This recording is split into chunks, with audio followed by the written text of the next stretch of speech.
So first up here is a 1943 Philadelphia minted Jefferson nickel. Now this nickel is the silver design nickel. So a 1943 nickel, it is supposed to be 35% silver. However, this nickel was actually struck on a 1-cent planchet, and I'm pretty positive that this was struck on a steel planchet from 1943 if I'm not mistaken. Now you can see there on the reverse of the coin the E pluribus unum there at the top's being cut off because the whole nickel design can't fit on this 1-cent planchet. And then you do see the P mint mark there that does show that it is a legitimate 1943 Philadelphia minted nickel design. However, it just was not struck on the right nickel planchet. It was struck on a penny planchet. But that will give it value, and it doesn't have a mint stated grade. It is graded at about uncirculated 50, so not the highest grade in the world, but also not the lowest. Now this coin here sold for over $3,100.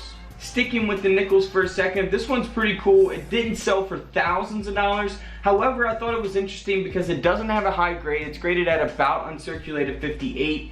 It is a 1952 Jefferson nickel, and it just has a broken planchet. And that is actually a mint error taking place on this nickel coin here. So because of that mint error, this coin sold for over $185. Not a bad find for a 1952 nickel. Moving right along to a 1966 silver Kennedy half dollar. Of course, 1966, this is a 40% silver Kennedy half dollar. And man, it just looks broken up, beat up, damaged. However, it is a mint error that's taking place on this coin. It's called a lamination error that's taking place on the obverse on the front of the coin. So that's what's going to give it some value. It does have some environmental damage as listed there on the coin slab by NGC. However, this coin still sold for over $90, so nothing too crazy, but still a $90 coin.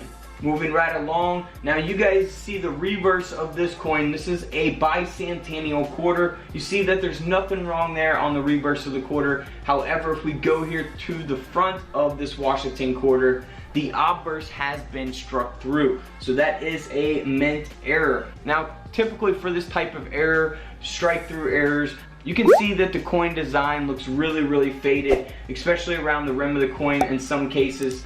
And you can really see that there pretty much on the whole design, except for the really top there where it says Liberty. That didn't get too affected as comparison to the rest of the coin. However, this coin sold for over $220. So over $220 for a 25-cent coin. Alright, this is a simple error to look for. I'm not going to explain too much on this. It's a simple error to look for on any denomination of coins. I found penny planchets just like this. Basically, this is a Kennedy half dollar with no design on it. Means that it is a blank planchet. And this one is actually 40% silver, so that means that it was made anywhere from 1965 to 1970. Now, this coin here sold for over $175 because of that error. So always be on the lookout for blank planchets on any denomination of coinage in your pocket change or when you're coin roll hunting.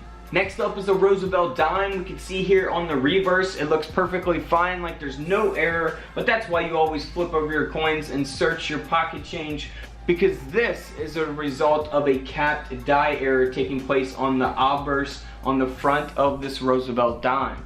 Now you can see that there in the image displayed pretty clear. I've actually found a capped die coin, capped die penny. I actually made a video of that on my channel in a roll, and you won't believe it, I found it in the same roll as an Indian head penny. That will probably never happen again to me in my life, but somehow I got lucky that day and it actually did.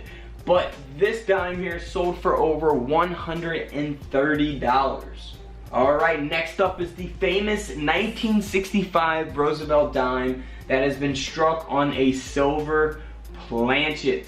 Now, I have mentioned this coin in previous videos, so you really want to pay attention to this part. The 1965 dime is not silver. The 1965 dime is supposed to weigh 2.27 grams. So a non-silver dime, which is what the 1965 is supposed to be, supposed to weigh 2.27 grams. Now the 1964, which is a 90% silver dime, would weigh 2.5 grams.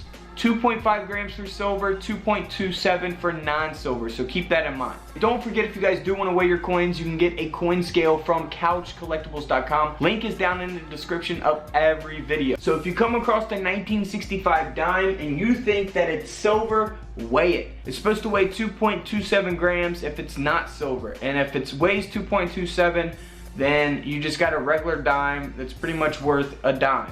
That's it. But if you do have a 1965 that looks silver and it weighs 2.5 grams, or maybe a little more, or in some cases maybe a little less because it's a wore down coin and there's less silver on it or whatever, I have a whole video on my channel explaining how to post images of your coins and where to sell them, so be sure to check out that video. Now this dime here, because of that error, this 1965 was struck on a silver planchet. A silver dime planchet. Now it was supposed to be struck on a clad planchet. However, that's why this is called a mint error. It's an error. It wasn't supposed to happen, wasn't supposed to be on a silver coin. So this coin here sold for over $8,600. $8,000 for that dime. Alright guys, you know what to do. Subscribe in the middle, click the videos to the left of me, and until tomorrow, I will see you all in the comment section below. This is Couch Collectibles, and this is where I disappear.